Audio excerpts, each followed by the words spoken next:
Los ecosistemas valen más que toda la economía del mundo junta. Hoy estamos hablando de estos temas porque vemos la necesidad de tener un aire limpio y de enfrentarnos a un tema que cada día es mayor y es la contaminación. El valor de los servicios ecosistémicos del planeta es varias veces el PIB mundial. ¿Cómo es esa vaina de que se me devuelve esa rentabilidad? O sea, pongamos un ejemplo específico. Si el aire está contaminado, yo me enfermo más. Si el aire está contaminado, yo pierdo productividad. Si yo quiero tener esa eficiencia energética, yo tengo que tener una matriz diversificada. Uno debe tener muchos combustibles. Uno no puede decir solo diésel. O sea, no depender de unos. Eso es una torpeza energética, económica y sobre todo estratégica. En Grupo es Mejor, el video podcast del Grupo Energía Bogotá. Conoce todo lo relacionado con el sector energético, la sostenibilidad y cómo el trabajo en equipo impulsa el futuro de la energía y el desarrollo del país. En Grupo es Mejor. Hola, bienvenidos una vez más a un episodio de En Grupo es Mejor, el video podcast del Grupo Energía Bogotá. Tenemos un invitado muy especial, ambientalista él. Yo digo que ambientalista para que Eduardo Uribe, nuestro director de sostenibilidad, diga, oiga, si están tocando temas de sostenibilidad, ambientales y demás. No habíamos tenido invitados como en este sector y habíamos hablado mucho de lo que es la energía, el gas, a veces incluso temas de talento, pero ahora vamos a hablar de temas de cambio climático y todo esto que nos está preocupando. Y nosotros como empresa, una empresa que maneja temas de energía y de gas, pues tenemos que ser conscientes de esto. Se trata de Eduardo Berens, él es ingeniero civil y magíster en Ingeniería Ambiental de la Universidad de los Andes, con doctorado en Ciencias e Ingeniería Ambiental de la Universidad de California, ha sido decano de Ingeniería y vicerrector de Desarrollo y Egresados en los Andes, también fue vicerrector administrativo y financiero de la misma universidad, es fundador del Grupo de Estudios de Sostenibilidad Urbana y Regional. Él ha sido investigador senior, es columnista de Portafolio, los invitamos a leer su columna cada 15 días en Portafolio, ahorita vamos a hablar con él un poco de esto, y en este momento es rector de Unigermana. Bueno, Eduardo, pues un placer tener una persona con tantos estudios acá y sobre todo que nos va a aportar mucho a esta cultura de sostenibilidad que queremos implementar en el Grupo Energía. No, pues al contrario, gracias por la invitación. Un placer estar en estos micrófonos, aquí esta conversación contigo y pues con mucho gusto. Muy halagado y muy contento de estar acá. Bueno, voy a contarles una anécdota. Voy a empezar acá y eso no se lo había contado a Eduardo incluso en este previo que tuvimos. Hace unos años, cuando yo era periodista en el noticiero CMI, yo oía hablar mucho de Eduardo y el gran experto Eduardo y lo entrevistaban y no sé qué, yo decía, qué persona tan admirable, y siendo que yo no soy muy, por decirlo, experta en estos temas de cambio climático. Años después, o sea, me estoy trasladando, yo trabajé como periodista, estoy hablando ya casi hace 10 años atrás, no lo digamos muy duro porque empiezan a hacerle a unos sumas y restas con la edad. Ahorita, ya casi 10 años después, aquí en el grupo me empezaron a hablar otra vez de Eduardo. Y yo digo, ¿por qué no hablar con esta persona que siempre dicen que es un experto de cambio climático, pero no una persona que no sea consciente de los retos que hay en este momento en el país? Porque uno puede hablar de temas de contaminación ambiental y decir... y pongo un ejemplo, las torres de energía a nosotros a veces nos dan palo que porque es que las torres de energía contaminan ambientalmente, etcétera, pero ¿qué es mejor? ¿Tener una torre donde estamos de pronto generando energías limpias o no tenerla? Eso es una discusión y de pronto ahorita podemos tocar un poco de eso. Pero entonces mi anécdota es para decirle, quería hace mucho tiempo hablar con usted y poderlo entrevistar. No lo entrevisté en CMI, pero ahora lo estoy entrevistando en Grupo es Mejor, el video podcast del Grupo Energía Bogotá. Qué bueno, que sea un motivo. Que sea un motivo para acá tomarnos este café. Claro que sí, gracias. Bueno, Eduardo, voy a empezar por hablar y precisamente pues cuando estaba ahora haciendo esta introducción, el tema del Plan Maestro del Aire en Bogotá. Usted es autor y fue una de las personas que hace muchos años se dio la pela cuando nadie estaba hablando de estos temas. Hoy estamos hablando de estos temas porque vemos la necesidad de tener un aire limpio y de enfrentarnos a un tema que cada día es mayor y es la contaminación. ¿Cómo empieza ese tema del Plan Maestro del Aire en Bogotá? Sí, pues, muchas gracias por la invitación y una referencia rápida cuando hablaste de que si de repente a uno le gusta que lo presenten como ambientalista, yo que es un honor que le digan a un ambientalista. Yo creo que de hecho he escrito sobre eso, ojalá en Colombia hubiese más ambientalistas, que se necesita más conocimiento, más sensibilización, más política pública, más conocimiento. Tenemos que estar más pendientes de eso, entonces pues muchas gracias, que sea otra forma de hacer eso. No, digamos que el Plan Maestro de Calidad del Aire es un ejercicio, voy a decir, bonito, que hicimos hace unos 15 años en Bogotá, allí en los Andes, en donde había una pregunta inicial y era, ¿cuál es el problema de contaminación del aire de Bogotá? En ese momento, digamos, podía haber alguna conciencia inicial, algunas preocupaciones, pero no estaba bien diagnosticado. Y digamos, y uno de los conceptos que uno trata en ingeniería ambiental o en cualquier área técnica es, para poder tener una buena solución, primero requiere un buen diagnóstico. Entonces, en el plan maestro, el primer tema Eso es fue... incluso como un médico, o sea, si no tengo un buen diagnóstico Exacto. no voy a tener la solución. Exacto, entonces, no solamente para que sea la correcta, por un lado obviamente, sino también para que sea efectiva. Que aquí hay un principio muy importante que tuvo ese plan maestro, que era decir, qué de lo que hay en la política internacional, la buena práctica internacional, realmente aplica para Bogotá, de qué manera se implementa para que sea lo más efectiva posible. Te repito, la pregunta era, quiero un buen diagnóstico para una buena solución, pero que además sea costo efectiva. Porque en estos temas, yo creo que es importantísimo resaltarlo cuando uno habla de sostenibilidad o de temas ambientales, es tener la conciencia de que existe un principio de eficiencia y de costo eficiencia. Entonces, por ejemplo, uno podría decir, debemos preservar los ecosistemas como axioma, como principio general. Y eso es cierto, pero uno también podría documentar que proteger el ecosistema tiene sentido económico. Entonces, qué bonito que uno pueda decir, por ejemplo, en un proyecto de ley en el Congreso o en un debate público, es decir, mire, tenemos una conciencia ambiental porque tenemos que hacerlo porque es nuestro planeta, es nuestra casa, pero además de eso tiene sentido económico. Entonces se vuelve un argumento... Y se vuelve un beneficio tangible. Que no hacerlo sería además una tontería, porque más, esa es otra cosa que pasa mucho en temas ambientales.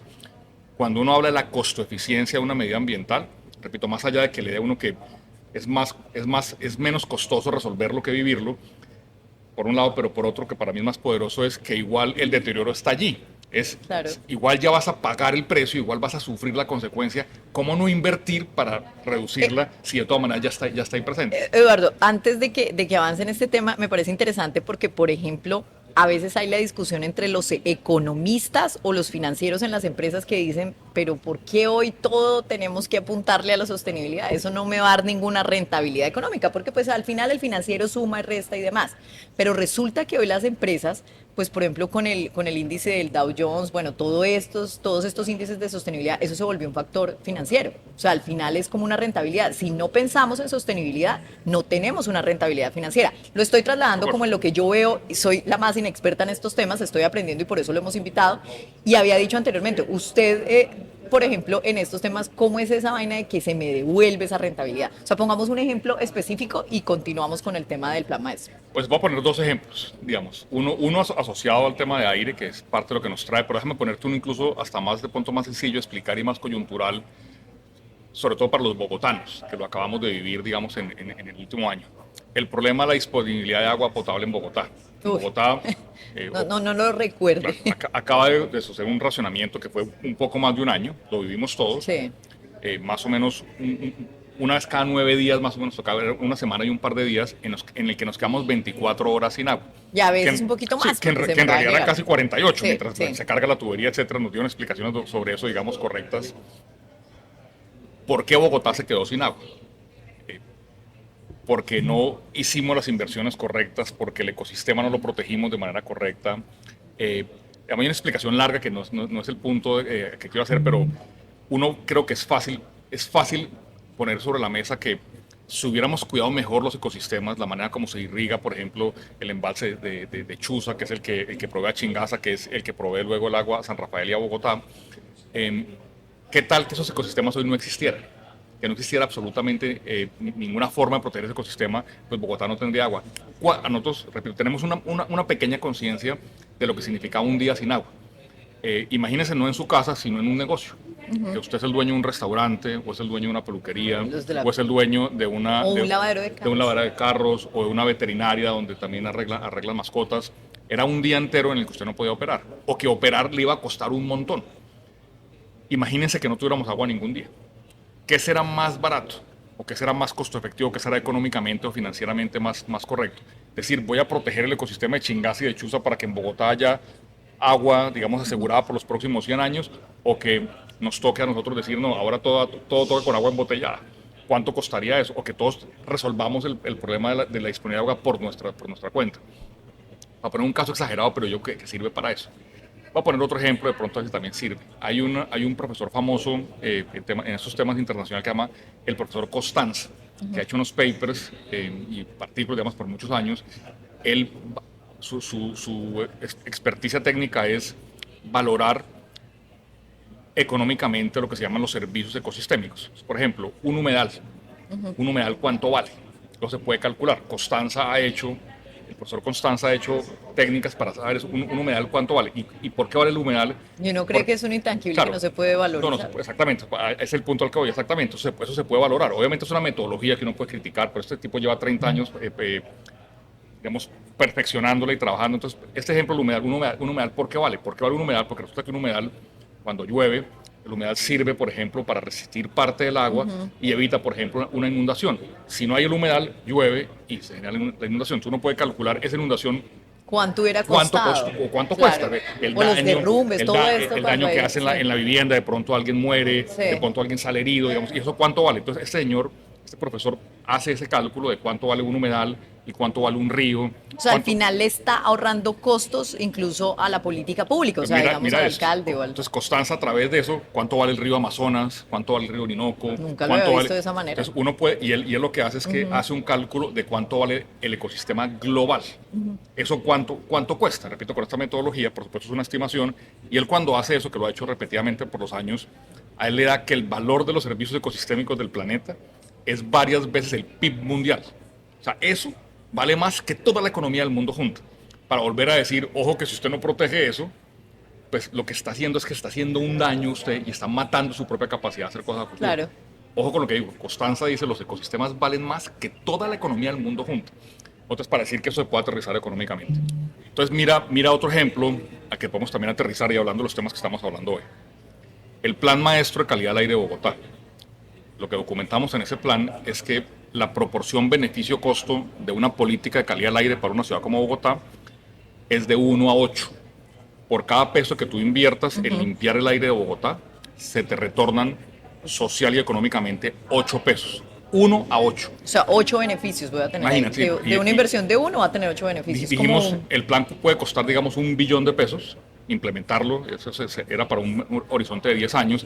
En ese horizonte se te devuelven 8 billones de pesos en economía, en social y en salud. ¿Eso por ¿Y qué? cómo lo mido? Exactamente, ¿cómo se mide? Es decir, volviendo otra vez al punto de que no solamente es beneficio-costo favorable, sino que es que el costo ya lo tienes. Si el aire está contaminado, yo me enfermo más. Si el aire está contaminado, mi propensión a morirme es mayor. Si el aire está contaminado, yo pierdo productividad. El ejemplo que hablamos fuera de cámaras, por ejemplo, si yo tengo un hijo pequeño, un niño, una niña que se enferma, tiene una crisis de enfermedad respiratoria, yo tengo que llevarlo al hospital. Entonces yo pierdo mi día de trabajo. O sea, para una empresa es menos rentable Es menos que tenga rentable. que estar en urgencias. El sistema de salud le cuesta, supongo que al niño hay que hospitalizarlo, pues, un día, 2 días, 3 días, los varios millones de pesos que vale cada día en una... Por ejemplo, digamos, cuando en hay esos urgencias. picos respiratorios que todas las urgencias están inundadas porque los niños Exacto. están... Y eso está enfermos y directamente relacionado. A mayor índice de contaminación del aire, es mayor la incidencia de la enfermedad respiratoria. La morbilidad se llama eso. Uno puede estimar cuánto cuesta, y de hecho lo hemos hecho, eso se ha hecho en Colombia, se ha hecho en Bogotá, se ha hecho en Medellín, se ha hecho en Cali, directamente en las ciudades, cuánto cuesta la morbilidad asociada con calidad del aire, cuánto cuesta la mortalidad, porque eso también le cuesta a la economía. No vamos a decir que la vida humana tiene un precio monetario, pero uno sí puede estimar cuánto le cuesta a la sociedad, por ejemplo, perder personas jóvenes. Si un niño muere a los 10 años, ¿eso qué significa socialmente? Eso también se puede estimar. Entonces, cuando uno hace todas esas cuentas, sumándole a una, también hablaste tú de productividad, también hay una de competitividad. Si Bogotá tiene esta fama de que es la segunda, ustedes de pronto lo han leído por ahí, Bogotá quedó como tercera en el ranking de ciudades más Sí. contaminadas de América Latina, o quedó de segunda o de quinta, y yo soy una persona que viene de una multinacional, por No ejemplo, es a hacer una competitiva, actividad, entonces de pronto me voy para la ciudad de Panamá y no lo hago en Bogotá. Entonces, todo eso se puede calcular, eso lo hemos calculado, y nos dio 1 a 8.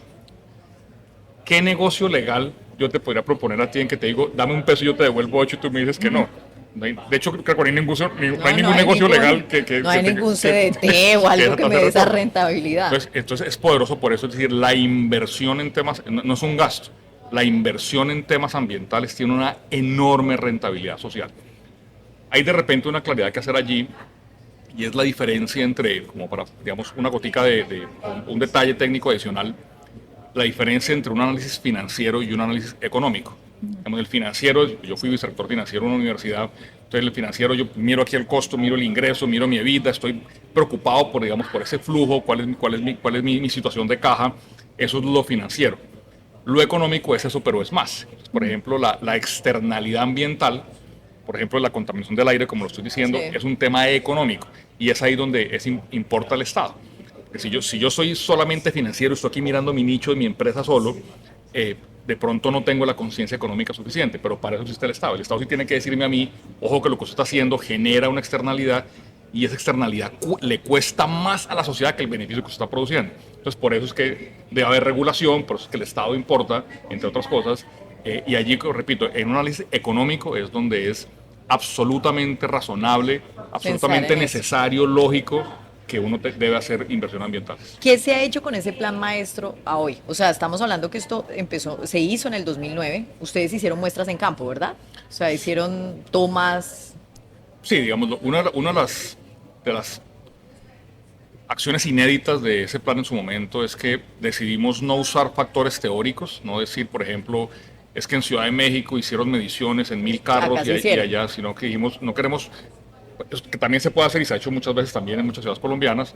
Por ejemplo, si uno dijera, yo voy a hacer un inventario de emisiones de CO2 en Girardot, por poner un ejemplo cualquiera, una ciudad pequeña, de repente ahí no vale la pena hacer mediciones. De repente para un primer análisis uno puede decir, bueno, tengo una ciudad parecida que hicimos un análisis y con algún análisis, digamos, podemos, qué tanto se puede comparar, qué tanto se puede estimar. En Bogotá se habían hecho análisis teóricos, pero decidimos hacer un análisis no teórico, sino de laboratorio, en donde medimos directamente emisiones de vehículos de Bogotá en condiciones de Bogotá, como decíamos en ese momento, con los huecos de Bogotá, con el patrón de manejo en Bogotá para que fuera lo más realista posible. Y lo mismo a nivel industrial. La industria de Bogotá con la realidad de la industria, con la altura de Bogotá y lo que eso implica en la combustión. Entonces hicimos un análisis muy detallado de eso, de las emisiones que ocurren en Bogotá, para que, como decía al principio, con un diagnóstico certero y técnicamente correcto, uno pueda diseñar una solución que sea correcta y que sea, insisto, mucho otra vez costo efectiva. Yo creo que es muy importante resaltar eso. Las medidas ambientales tienen sentido económico y las buenas medidas ambientales tienen costo eficiencia. Perdón, un paréntesis.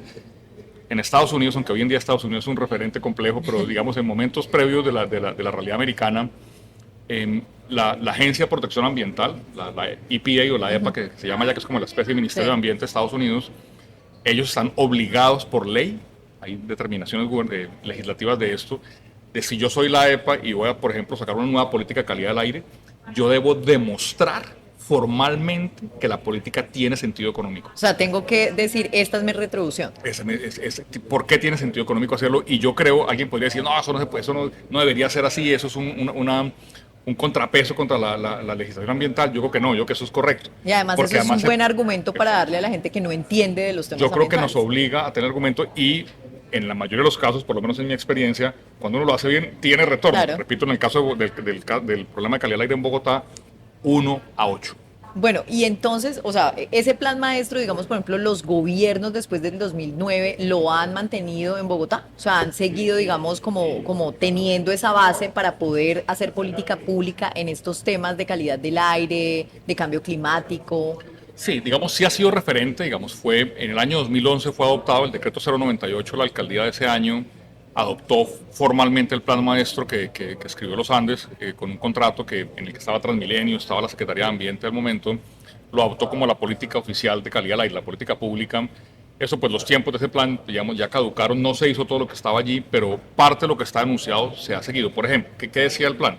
El plan decía 3 o 4 cosas fundamentales que, entre otras cosas, en cualquier ciudad grande del mundo es similar.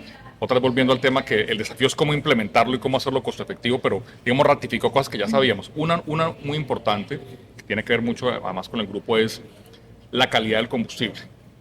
Cuando uno habla de contaminación del aire, la contaminación del aire, hablando de partículas o de monóxido de carbono o de gases de efecto invernadero, ¿eso por qué ocurre? Si quieres hablemos un segundo de eso, va a dar una respuesta larga, pero espero no evitarla, sino volver a lo que me estás preguntando. ¿Por qué contamina? O sea, ¿por qué estamos contaminados? La razón fundamental es porque la fuente de energía primaria, digamos, para la sociedad y en Colombia, en cualquier parte del mundo, son los combustibles fósiles. Si yo tengo un combustible fósil, diésel, gas natural, gasolina, el carbón, un pedazo de madera, si yo tengo un combustible, tengo materia orgánica que yo voy a quemar para producir energía, puedo decir producir de manera, en realidad es transformar, pero acepto el término producir, voy a producir energía a través de quemar un combustible. ojo lo que estoy diciendo, debo quemar el combustible. Entonces, lo que hacemos todos, si yo tengo una estufa de gas natural en mi casa, Sí. yo prendo, Sí. estoy quemando el gas. Si hago una chimenea, estoy quemando la madera. Si voy en un vehículo, en un bus o en una moto o en un vehículo particular, estoy quemando el combustible dentro del motor. Quemar significa eso, estoy haciendo combustión de la materia orgánica, Sí. y esa combustión siempre es incompleta. Digamos, técnicamente el término se llama que es incompleta y produce una serie de subproductos. Uno, porque quema el combustible, es para producir energía. Otras, por ejemplo, el calor que yo saco del gas natural para Sí. cocinar, o el calor que produzco en una hoguera para protegerme del frío, o repito, para movilizarme en un carro. Yo estoy utilizando el combustible, lo quemo para producir esa energía, y hay un subproducto tremendo que es el contaminante, que es otra vez monóxido de carbono, material particulado, óxidos de azufre, nitrógeno, el CO2, óxido nitroso, que además pareciese que fueran palabras y términos que nos quieren asustar. Eso suena horrible para el que no tiene para Que no para tiene que un no estudio, conoce, digamos, un conocimiento suena profundo todo, del tema. y óxido de azufre, o sea, más el demonio ahí metido. Azufre y el diablo. El azufre del diablo. Y literalmente uno cuando quema un combustible produce irremediablemente óxido de azufre. Entonces,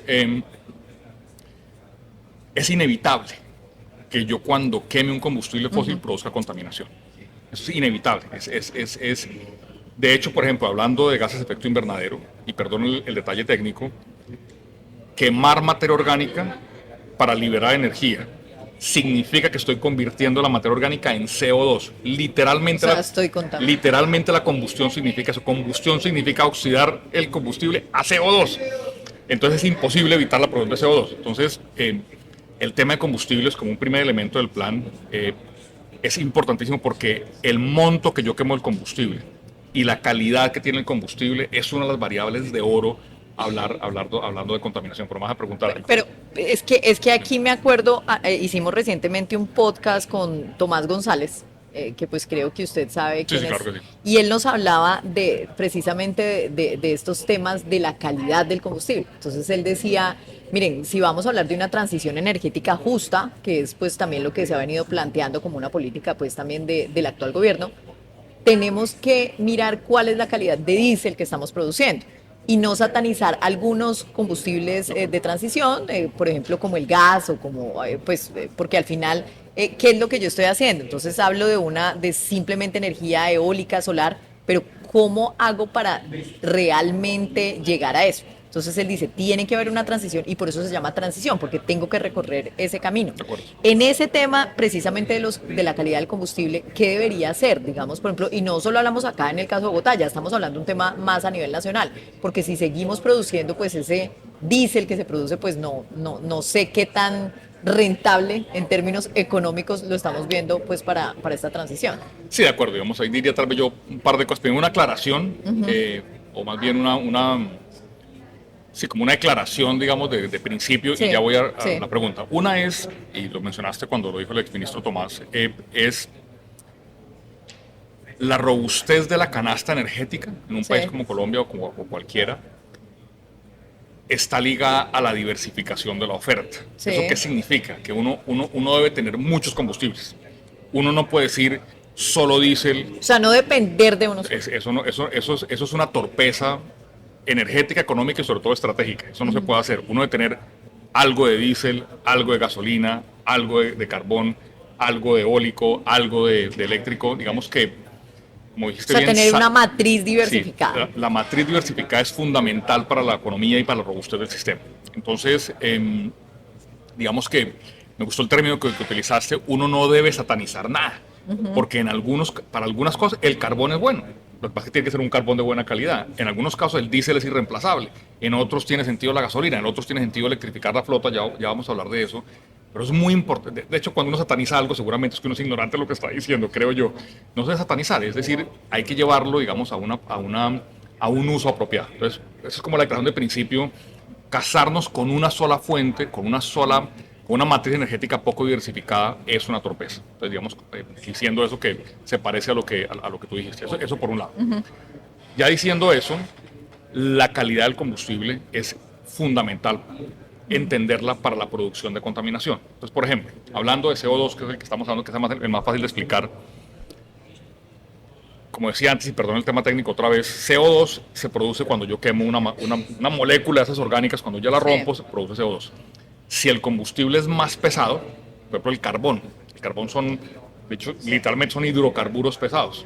Comparado con el gas natural, que es una molécula mucho más liviana, cuando yo quemo carbón para producir energía versus gas natural para producir energía, por unidad que yo estoy quemando, el carbón produce mucho más CO2. Distinto a ese gas natural que está El gas estoy natural quemando. produce mucho menos CO2 cuando lo quemo, porque es una molécula, de hecho, el metano es CH4, es un solo carbón, literalmente es un carbono. Y en el otro el carbón puede ser 20 carbonos, 25, son cadenas largas. Entonces, hay un ejemplo, digamos, relativamente sencillo de cómo uno puede decir, bueno, entonces yo en algunos casos debería, en el ejemplo que pongo, fomentar, promover que la gente use más metano y dejar el carbón del punto para usos muy específicos, para a donde no llega, por ejemplo, que sea difícil llevar el metano o en donde sea muy costoso la distribución, entonces ese lo guardo para algunos usos. Entonces eso, digamos, es esencial. Entonces, eso por un lado. Y por otro, también un poco lo que acabo de decir, la eficiencia es clave, porque si yo pongo este ejemplo sencillo, voy a preparar un ajiaco en mi casa, y si yo me demoro, tengo una olla que me demoro 2 horas haciendo el ajiaco quemando gas natural, o tengo otra olla en la que puedo hacer el ajiaco no en 2 horas, sino en 1 hora, pues para el mismo producto quemé menos combustible. Eso se llama eficiencia energética. Entonces, porque estoy contando con el tiempo en que estuve quemando ese exacto, gas. es decir, yo quiero producir algo, un servicio, un producto, y la energía que utilizo para generar ese producto o servicio, ojalá sea la mínima posible. Ojo, igual voy a gastar, porque no estoy diciendo que no hagamos ajiaco, ni estoy diciendo que no produzcamos cosas. Hay que producir, la economía está basada en eso. Se tiene que mover. Se tiene que mover. La movilidad, quizás uno de los indicadores más claros que hay de la dinámica económica de una ciudad, por ejemplo, de un país, es la movilidad. Yo cuántos viajes hago al día. Tú vas a ver en Bogotá, tú vas a Bogotá, el número de viajes promedio que hace una persona en Bogotá o en cualquier ciudad del mundo es función de su actividad económica. Si yo tengo una actividad económica más próspera, yo de repente viajo más, claro. Y fíjate este ejemplo sencillo, digamos, una persona, digamos que tenga un buen trabajo, que tenga, digamos, alguna libertad financiera, entonces yo me levanto en mi casa, hago un viaje, voy a la oficina, después de la oficina voy a almorzar, entonces hago otro viaje al almuerzo. Otra reunión. Una reunión de pronto en otro sitio, de pronto a la noche fui a cine. Entonces ahí la persona fácilmente hizo 3, 4, 5, 6 viajes en el día. Promedio. Mientras que si yo estoy, digamos, en una ciudad, en una zona vulnerable, yo no tengo para pagar el bus, yo no tengo actividad económica, no voy a estudiar, de pronto estoy en mi casa y en ese día no hice ningún viaje. Entonces eso tiene mucha tela donde cortar, pero lo que quiero decir es la dinámica de movilidad está intrínsecamente relacionada a la economía. Y yo no debería decir, voy a restringir la movilidad por una razón ambiental. Yo no quiero decir eso. Quiero decir es, hagamos una movilidad en la que yo genere el producto y servicio de la manera más sostenible y más eficiente. Poniendo el ejemplo otra vez del ajiaco. O sea que ahí, digamos, cuando estamos hablando, hagamos una movilidad sostenible. ¿Usted cree que en esta movilidad sostenible, en los pasos que se están dando en Bogotá, por ejemplo, con el tema del metro, el Regiotram, es otro ejemplo, pueden ayudarnos en este tema de la economía y ese crecimiento que se busca? Porque al final las ciudades están buscando eso. No, totalmente. Si quieres, permítame, termino lo que estaba diciendo y ya voy a eso. Entonces, vale. Unos elementos del Plan Maestro de Calidad del Aire de Bogotá, está escrito, documentado, publicado, que repito, se replica lo que han dicho muchas ciudades grandes, sí. Los Ángeles, Londres, Ciudad de México, muchas otras. Es un primer elemento de descontaminación, es por principio una matriz diversificada, pero ojo, prioricemos los combustibles limpios. En el ejemplo que puse del carbón versus el metano, hay muchos otros ejemplos que puedo poner.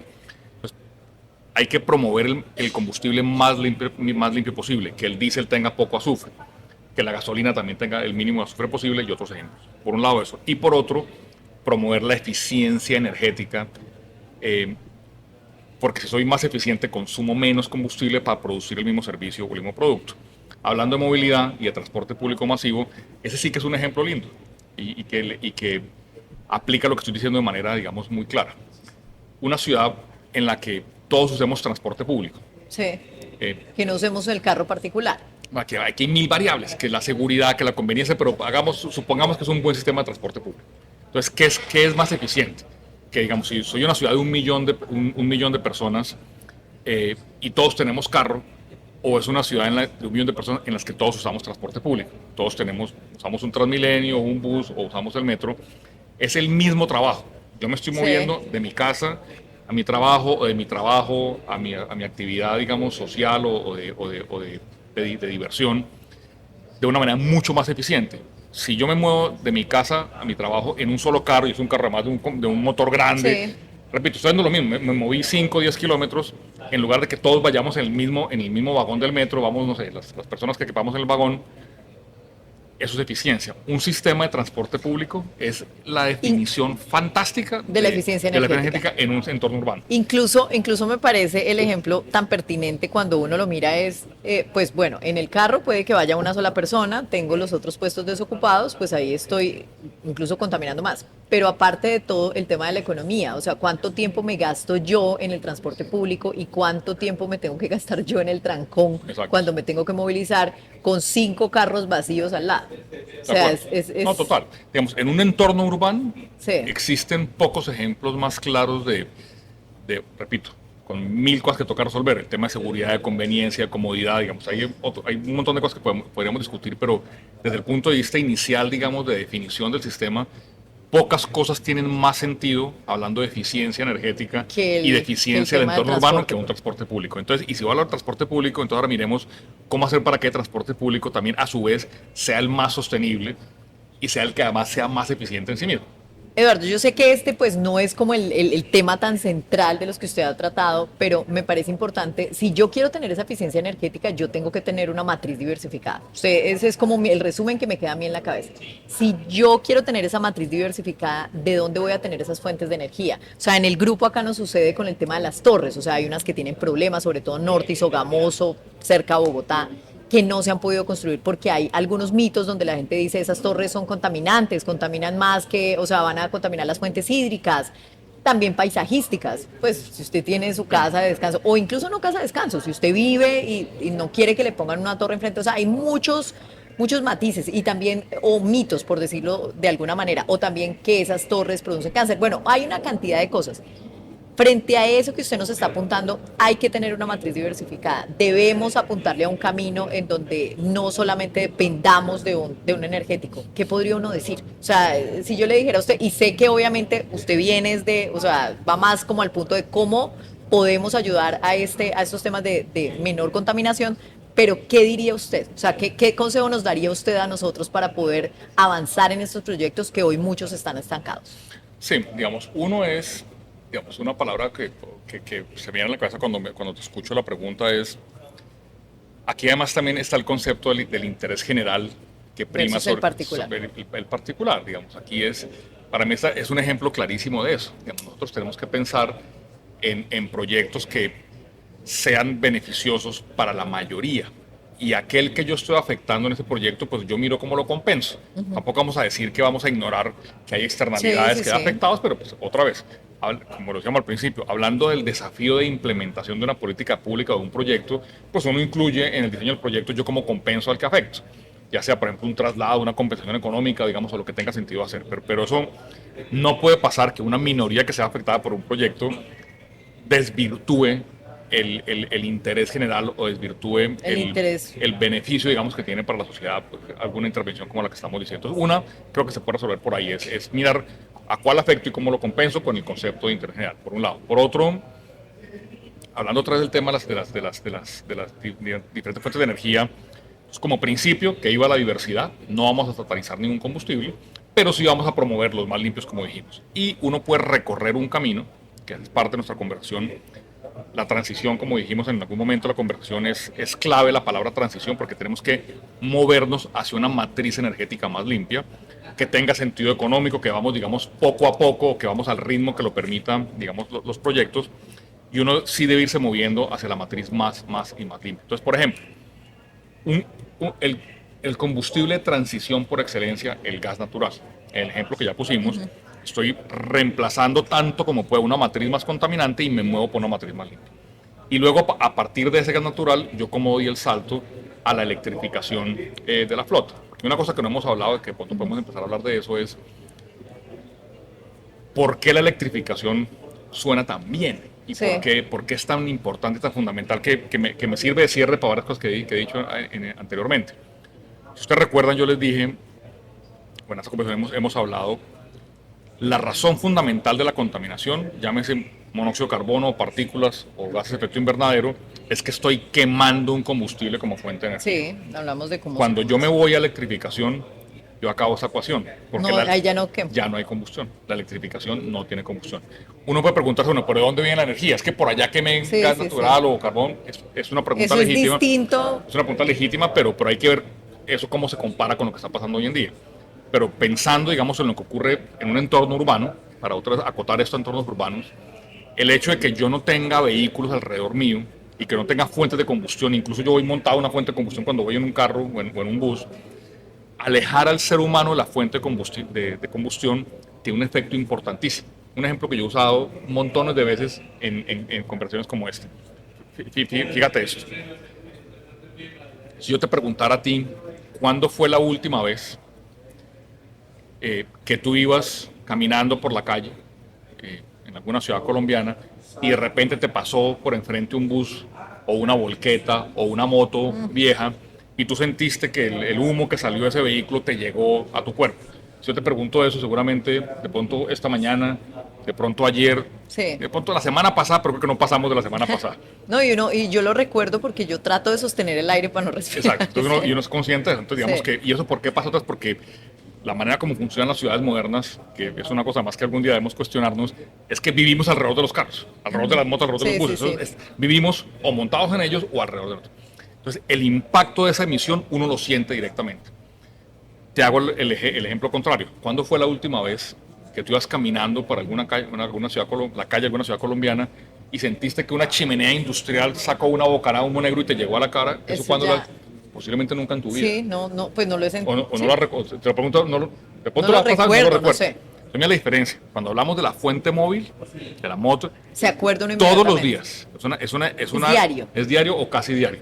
Cuando hablas de una fuente fija, es raro. Eso no significa que la fuente fija no contamine. De hecho, uno cuando es un Puede inventario, contaminar incluso un poco más. puede ser igual o más. Pero desde el punto de vista de lo que tú sientes, el vehículo Del ciudadano, es fundamental. Entonces, por eso, la electrificación de la flota, ahí gana un argumento que es de 1 a 1000, porque es que y literalmente son órdenes de magnitud más importantes, porque es decir, si yo tengo una emisión que es quemar diésel en el entorno urbano donde vive la gente, a decir, yo voy a quemar el diésel por aquí en una planta lejos de la ciudad, con ese diésel produzco electricidad y esa electricidad es la que uso para la fuente móvil, así fuera la misma cantidad de emisiones, tiene un beneficio de miles de veces. De hecho, de centenares de miles de veces, yo no sé el cálculo que lo hemos hecho para Bogotá, la probabilidad de que tú te respires una partícula que venga de un vehículo versus la probabilidad de que te respires una partícula que venga de una fuente fija es de millones, de centenares de miles de veces de diferente. Es más probable que respires en el ejemplo que ya puse. Entonces, ahí solamente por ese caso estás diciendo, tiene sentido la electrificación. Y si además pones que tú vas a tener una matriz energética limpia para producir la electricidad, Pues ahí ganas, digamos, estoy ahí ganando sigues ya. ganando. Entonces, sin duda, la electrificación de los vehículos, de todos. Ojalá hoy en día estuviéramos hablando de electrificación de las motocicletas. La motocicleta hoy en día es un problema enorme en los centros urbanos. Y son bastantes Digamos, y es un uno no va a gran decir que crecimiento. vamos a prohibir las motos, no tenga ningún sentido. La moto también ha dado una calidad de vida y una solución a montones de personas, eso no se puede negar, como vehículo, digamos, de acceso, de bajo costo, de conveniencia. Hoy en día casi que tocas adorar a la moto. O sea, uno no puede hablar en contra de la motocicleta, pero sin ignorar la externalidad enorme que tiene, no solamente en seguridad vial, que es otro tema. Perdón, un paréntesis, porque es una cosa que también es cercana, digamos, a lo que hacemos y a lo que nos duele.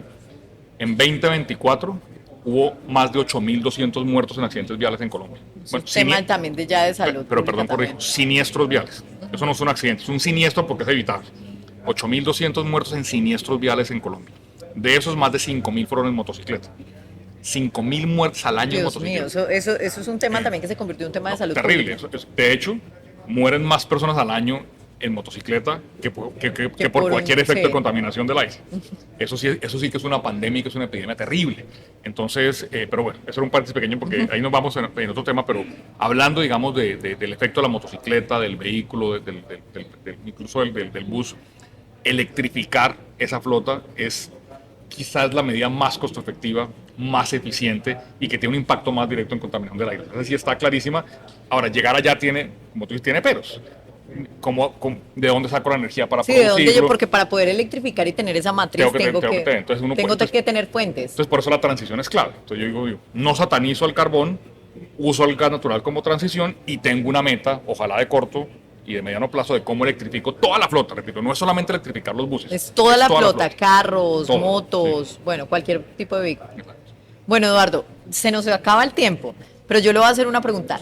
¿Dónde una persona como yo, soy periodista y quisiera estudiar más de estos temas, cómo me puedo informar? Porque esto que tuvimos hoy, más que digamos una charla aquí de las que hemos tenido en este video podcast, es como una clase. ¿Dónde podría yo, digamos, ir, estudiar esto, informarme más? No estoy diciendo que me voy a volver ahora la gran experta en estos temas, pero sí como ser más conscientes de estos temas de electrificación, de una matriz energética limpia. O sea, ¿dónde puedo recibir como más estas charlas? Sí, digamos que voy a dar una respuesta, digamos, que ojalá sea útil. Uno es, mucho de lo que estamos hablando aquí ya es un conocimiento, digamos, mundial. Digamos que la buena práctica internacional... Pero uno no es consciente. Claro. O sea, digamos, ya para ser consciente de esto que usted nos está diciendo, toca ver ejemplos tangibles. Claro, pero eso es una buena noticia, digamos, porque yo no estoy diciendo aquí que lo que estamos diciendo es una cosa ultra sofisticada, Sí. que es el descubrimiento de la semana pasada, o que es que Bogotá o Cartagena o Cali son casos particulares. Eso es al revés, digamos. Cuando uno ve, digamos, yo en mi vida, digamos, en los tiempos que he estudiado estos temas, planes maestros de contaminación de ciudades grandes me he leído, digamos, creo que todos los importantes. Y uno va a mirar y hace una compilación y a la larga todos dicen lo mismo. Yo insisto, y perdón, lo he dicho como 3 o 4 veces, pero lo voy a volver a decir en este cierre, el desafío es cómo implementarlo, cómo compensar al que se afecta, cómo defender el interés general por encima en particular, sin ignorar, repito, que puede haber implicaciones. Pongo un ejemplo ahí, una cosa que dijimos en el Plan Maestro de Calidad del Aire para cerrar ese tema, la moto de 2 tiempos. Nosotros dijimos en el Plan Maestro de Calidad del Aire, esas sí hay que prohibirlas. O sea, esas no podrían, son chimeneas andantes. Una moto de 2 tiempos no debería circular en Colombia. En Bogotá hubo un intento de eso, hay un impacto social que tiene, por supuesto, ahora muchos domiciliarios utilizan estas bicicletas que adaptan con motores de 2 tiempos, entonces ahí, digamos, hay una realidad social que toca enfrentar, pero desde un punto de vista, digamos, urbano y ambiental, una moto de 2 tiempos o sea, está haciéndole un daño o un importante ciclomotor a la de 2 sociedad. tiempos, digamos, hay razones que ahorita no vamos a elaborar, pero eso sí, eso es un pecado mortal. O sea, un ciclomotor de 2 tiempos. Eso sí hay que satanizar. Ese sí hay que satanizar. Entonces uno dice, bueno, eso lo tengo que prohibir, pero yo como compenso al que vive de esa motocicleta o al que vive de ese ciclomotor. Entonces ahí, repito, sí hay que hacerlo, pero volviendo a tu pregunta, lo que estamos diciendo es la buena práctica internacional. Entonces eso realmente está en todas partes. Si uno busca en internet, si busca, por ejemplo, quiere leerse o le pregunta a uno hoy en día a la inteligencia artificial, digamos que también es sencillo hacerlo, dígame las buenas prácticas de Londres y compílalas con las de Los Ángeles y con las de Yakarta y con las de Tokio o con las de Bogotá y en realidad es similar. Y eso yo creo que es una buena noticia, porque nosotros sabemos el futuro, sabemos que si implementamos esas políticas vamos a lograr el resultado y sabemos, repito, la costo eficiencia, sabemos que son efectivas, entonces el desafío es la implementación, es que tomemos la decisión de hacerlo y dejar de creer que hay un gasto ambiental. Tal vez es un tema de también uno cómo se refiere a eso. Estamos invirtiendo en nosotros mismos. Sí. Estamos invirtiendo para ser más eficientes. Estamos invirtiendo para ser más sostenibles y ni siquiera pensando en que, tú sabes que la definición de sostenibilidad habla de que queremos usar los recursos de hoy sin comprometer los de poblaciones futuras, generaciones futuras. A mí ni siquiera me gusta esta definición. Yo creo que sostenibilidad también es protegerse a uno mismo. Vuelvo al ejemplo del agua en Bogotá. Si nosotros no protegemos las fuentes de agua, pues nosotros mismos nos quedamos sin agua. Si nosotros no... O sea, es un tema incluso individual. Claro, si nosotros no mejoramos la calidad del aire de Bogotá, ¿quién sufre el problema de calidad del aire de Bogotá? Los bogotanos. ¿Quién lo puede resolver? Los bogotanos. Entonces, que es simplemente decir, mira, existe la práctica, existe la ciencia, pues hay que simplemente implementarlo. Bueno, pues, pero para estudiar esto, o sea, es muy fácil. Es o sea, fácil, hoy en día se puede encontrar digamos, bastante información. sí, o si no, llamen a... O si no me pueden llamar, claro, pero digamos que esto no es, como dicen, no es ciencia... Sí, exacto. Esto no es ciencia de cohetes, esto es una cosa que realmente está en el conocimiento mundial. Pues a mí me encantó esta clase que hemos tenido de cambio climático, de estos temas de matriz energética limpia. Había muchos que ni siquiera los había puesto tan prácticos como el solo hecho de cocinar y encender la estufa. O sea, como si me ponía a pensar yo, ¿qué tal que cocinara todos los días con carbón? O la gente que cocinaba antes con leña. Claro, o sea, el tema de que todavía pasa en Colombia y pues ese es al punto donde deberíamos llegar. O sea, pensar cuáles son esos energéticos que no se satanizan, pero que no deberían existir. O sea, el tema de las motos de 2 tiempos, bueno, en fin, muchos temas que hemos tratado acá. Yo sé que lo vamos a volver a invitar, sea a un video podcast o alguna conferencia que hagamos en el Grupo Energía Bogotá, porque me pareció espectacular como entender de estos temas más profundos. Eduardo, muchas gracias por estar acá. Un placer estar aquí, muchas gracias. Bueno, y bienvenidos una vez más, sigan escuchando este video podcast de En Grupo es Mejor, el video podcast del Grupo Energía Bogotá. Confianza para transformar el futuro. Grupo Energía Bogotá presente en Andesco. Hace unos días en el Congreso Andesco 2025 presenciamos una conversación necesaria en la actualidad. ¿Cómo acelerar los proyectos que permitirán un verdadero fortalecimiento del sector energético? Desde el panel Sin Transmisión No Hay Transición, Juan Ricardo Ortega, presidente del Grupo Energía Bogotá, y Francesco Bertoli, gerente general de Enel Colombia, coincidieron en un llamado fundamental. Necesitamos cambiar la forma de ejecutar, invertir con decisión y actuar con colaboración, diálogo y confianza. Electrodunas y su apuesta por la economía circular. Nuestra filial Electrodunas avanza con su iniciativa Ecomuretes, que transforma residuos de concreto en productos útiles para la comunidad. Esta iniciativa reduce el impacto ambiental y fomenta un ciclo de vida más responsable para los materiales. En el Grupo Energía Bogotá apostamos por la innovación y la sostenibilidad para transformar territorios, mejorando vidas con energía sostenible y competitiva. En Guatemala, conectados con la comunidad. Es un buen momento para recordar cómo en Nevac, Quiché, Guatemala, nuestra filial Conecta ha fortalecido el vínculo con las comunidades a través del diálogo y educación. Durante una jornada con estudiantes y maestros de la Escuela Oficial Rural de Santa Marta, explicaron con herramientas pedagógicas cómo funciona el sistema eléctrico y por qué es clave para el desarrollo del territorio.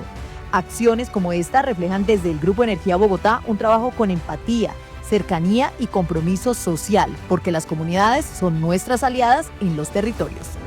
¿Sabías que a pesar de que el sistema energético colombiano ha sido un ejemplo en América Latina por su solidez y estabilidad en los últimos 30 años, actualmente atraviesa un momento crítico por la falta de inversión, el rezago en infraestructura y el estancamiento de proyectos de energía en general, lo que pone en riesgo el abastecimiento del país, con efectos que se sentirán en todos los sectores productivos y en la vida cotidiana de millones de ciudadanos?